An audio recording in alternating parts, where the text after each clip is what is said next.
Hello বন্ধুরা, good morning. তোমরা সবাই কেমন আছো? আশা করি প্রত্যেকেই খুব ভালো আছো, সুস্থ আছো। আমরাও কিন্তু বেশ ভালো আছি। তো যাই হোক, আজকে সকাল সকাল শুরু করছি নতুন আরেকটা ব্লগ। আর যারা নিয়মিত ব্লগ দেখো তারা তো অবশ্যই জানো, জাস্ট কয়েকদিন আগে আমার ভাইয়ের বিয়েটা শেষ হলো, আর তারপর সেই প্রত্যেকটা ভিডিও আমি একে একে শেয়ার করলাম। তো আজকে হচ্ছে সকালবেলা যাচ্ছি আমি আমার ভাইয়ের শ্বশুরবাড়িতে। আর আমি হয়তো লাস্ট ব্লগে বলেছিলাম যে আমাদের মধ্যে একটা নিয়ম রয়েছে, সেটা হচ্ছে ভাই যখন অষ্টমঙ্গলা শ্বশুরবাড়িতে যায় তখন তাকে ফিরিয়ে আনতে, মানে বউ আর ভাইকে আনতে ননদা নন্দারকে যেতে হয়। তো সেই হিসাবে কিন্তু আমি আর আমার হাজব্যান্ড যাচ্ছি এখন ভাই আর পূজাকে আনতে বাড়িতে। আর যাওয়ার পথে দেখা হয়ে গেল পান্তু বেবির সঙ্গে। সে স্কুল থেকে বাড়ি ফিরছিল, তো দেখেই তো কান্নাকাটি শুরু করে দিয়েছে। যদিও আমি কালকে ওকে বুঝিয়ে টুঝিয়ে বলেছি যে মা এরম এরম ব্যাপার, যাবো আবার চলে আসবো বিকালবেলা, বাসে করে যাবো, তোমাকে নিলে তোমার কষ্ট হবে। তো কি আর শুনবে, পাপাকে পেয়েছে, পেয়ে কান্নাকাটি শুরু, যে না আমি যাবোই যাবো। তো এখন একদম সকাল, বুঝতেই পারছো, সকাল 10টার কাছাকাছি বাজে। পান্তু স্কুল থেকে বাড়ি ফেরার পথে আমাদের সঙ্গে দেখা।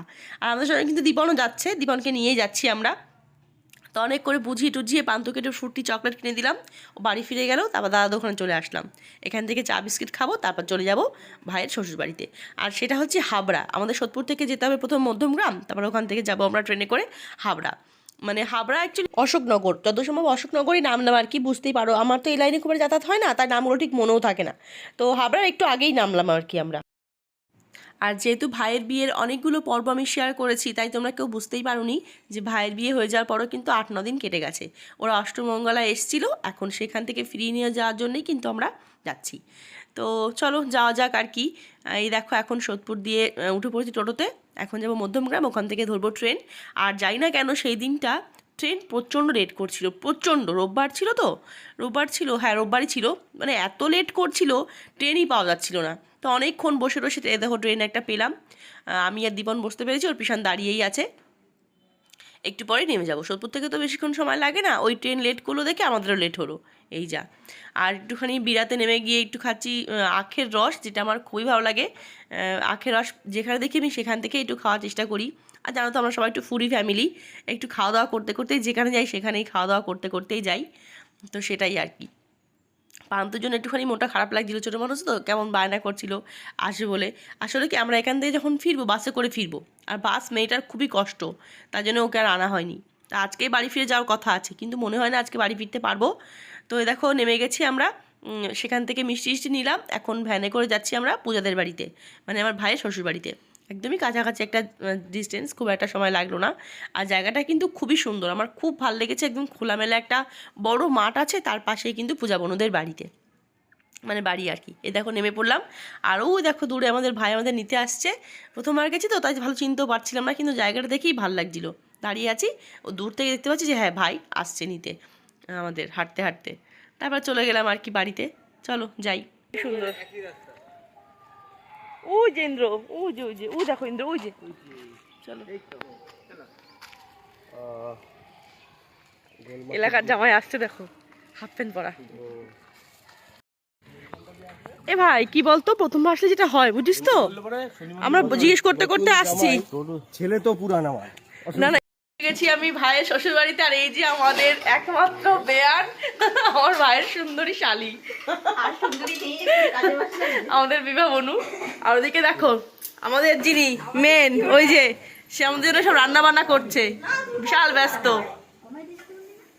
এবার এত দিস না, একটু ফোন করো।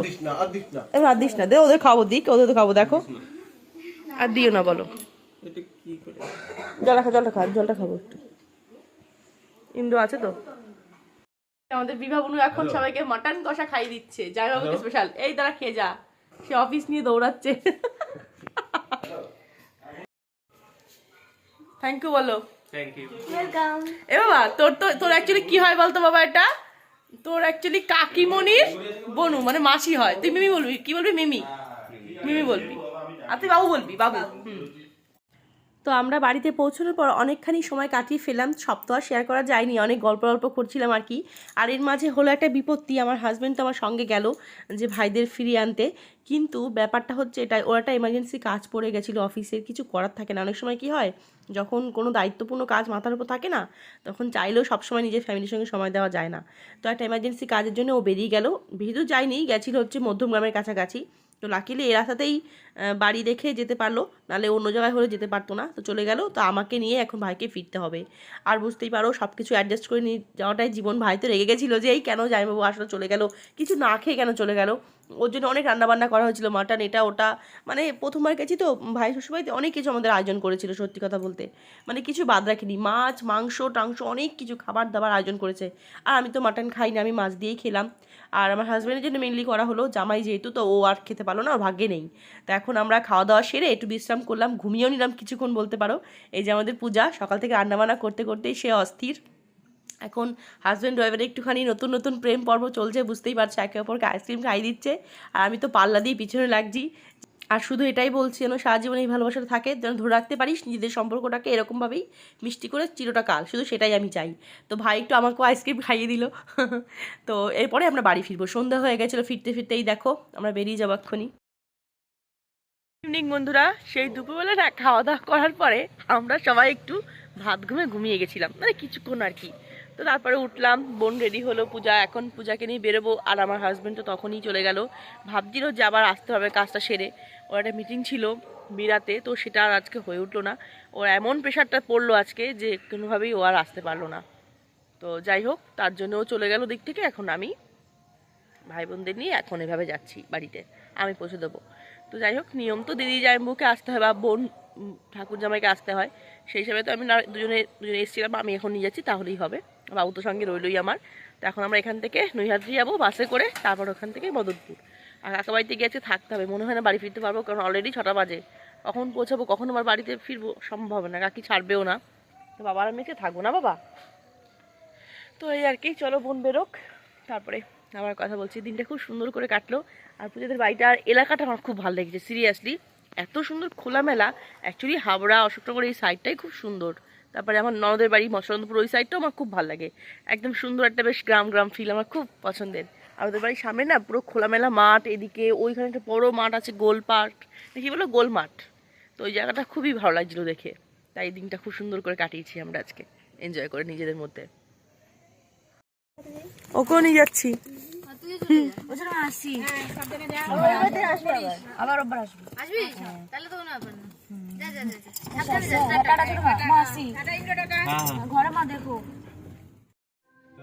চলে এসেছি বাড়িতে, কাকা বাড়িতে। আর যার জন্য আমার মেনলি আসা, নরম গিফট খোলা বা নরম পুরুলি খোলা, আমি জানি না এই নিয়মটা আর কার কার মধ্যে আছে, কিন্তু আমাদের মধ্যে কিন্তু এই নিয়মটা ভীষণভাবে আছে যে নরমদেরই ওই গিফটটা খুলতে হয়। বৌদির বিয়ের সময়টাও খুলেছিলাম, এখন এর বিয়ের সময়টাও খুলবো। এই যে এবার তোলো, কি করবো, কোথায় খুলবো তো ফোন আগে ওটা খুলতে দে, তাহলে ওকে ওরে ওকে নাম দে খুলতে দে, ওটা বল খুলবো, কি করে খুলবো, ওই কোনটা খুলবো, এটা খুলবো এইরকম দুই। তো এখন আমি এই জোরের গিটটা খুলছি, যেটা আমাদের নিয়ম অনুযায়ী সেটাই আর কি করছি। তো বুঝতেই পারছো, মাঝখানে আমি অনেকক্ষণ গ্যাপ দিয়েছি, পূজাদের বাড়ি থেকে বেরিয়ে মাঝখানে আর কিছু শ্যুট করিনি, কারণ একটাই, আমার মোবাইল সম্পূর্ণ সুইচ অফ হয়ে গেছিলো, এখনও সুইচ অফ, আমার বৌদির ফোন থেকে এটা শ্যুট করা হচ্ছে।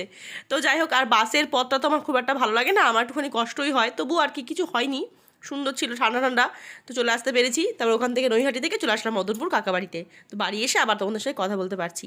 তো যেহেতু মোবাইলের চার্জও ছিল না, সেরকম কিছু শ্যুটও করিনি, তো আজকে এই ব্লগটা আর বড় করতেও পারবো না। তো কেমন লাগলো আজকে সারাদিনের এই সিম্পল ব্লগটা, সেটা কিন্তু অবশ্যই কমেন্ট করে জানিও, তাহলে আমার খুব ভালো লাগবে। আর তোমরা আবারও তোমাদের বলবো যে আমার ভাই আর পূজাকে তোমরা সবাই আশীর্বাদ করো, যেন সারা জীবন ওরা খুব সুখে থাকতে পারে।